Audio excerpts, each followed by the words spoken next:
Lucina had always felt a connection to the mountains that cradled her village.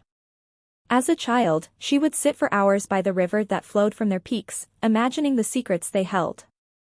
Her grandmother had told her stories of ancient guardians, beings of immense size and strength who once protected the valley. One day, they will return, her grandmother would say, her eyes distant. But Lucina dismissed those tales as myths, until the morning everything changed. The night before, Lucina had fallen asleep to the sound of a storm rolling in.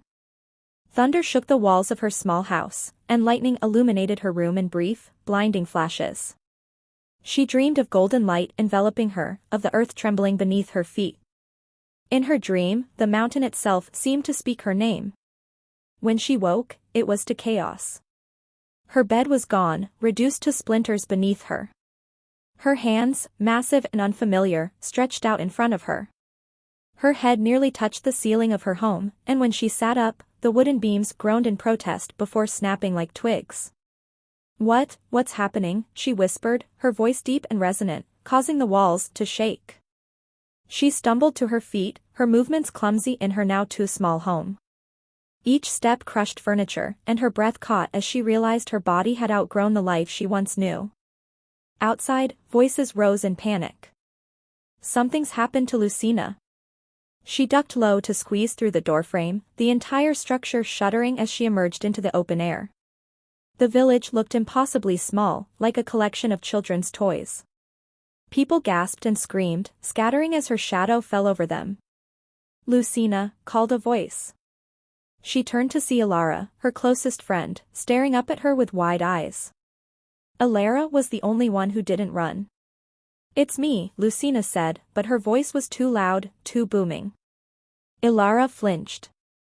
Lucina sank to her knees, her massive hands trembling. "I don't know what's happening," she said, her voice softer now, though it still rumbled like distant thunder. Alara approached cautiously, placing a hand on one of Lucina's fingers.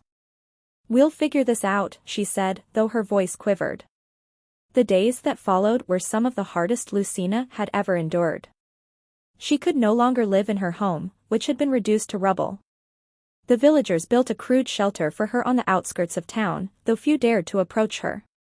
She tried to help where she could, but every attempt seemed to go wrong. When a storm felled a tree near the village square, she offered to move it, only to accidentally crush the blacksmith's cart in the process.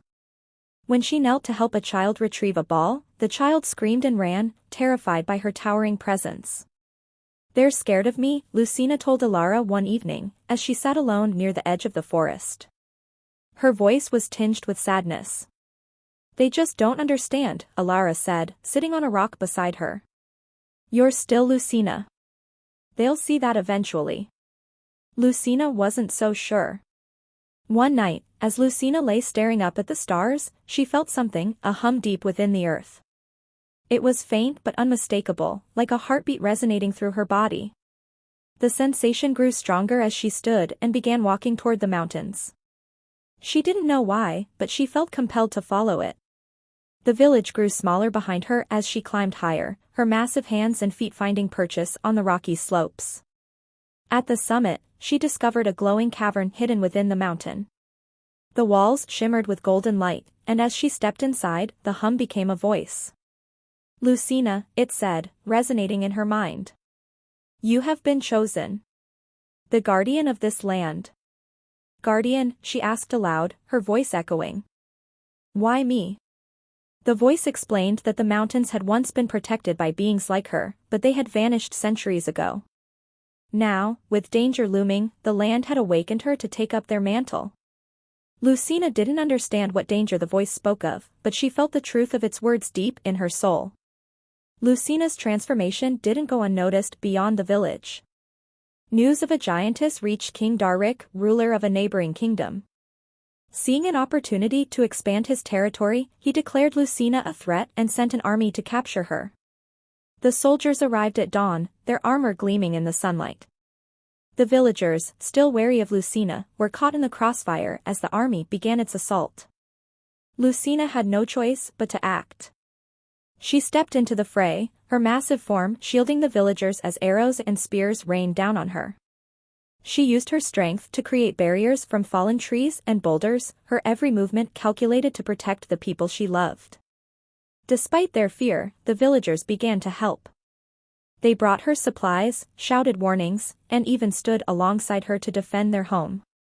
For the first time, Lucina felt their trust and their gratitude. After a fierce battle, the soldiers retreated, and the village was saved. As the dust settled, the villagers gathered around Lucina, their fear replaced by admiration. "You saved us," Alara said, her voice filled with emotion. "I couldn't have done it without you," Lucina replied, looking around at the villagers who had stood by her side. From that day forward, Lucina became more than just a guardian, she became a symbol of hope. The villagers built her a home on the mountainside, where she could watch over them while remaining connected to the land. She spent her days tending to the valley, ensuring its prosperity, and her nights listening to the mountains hum, which she now understood to be the heartbeat of the earth itself.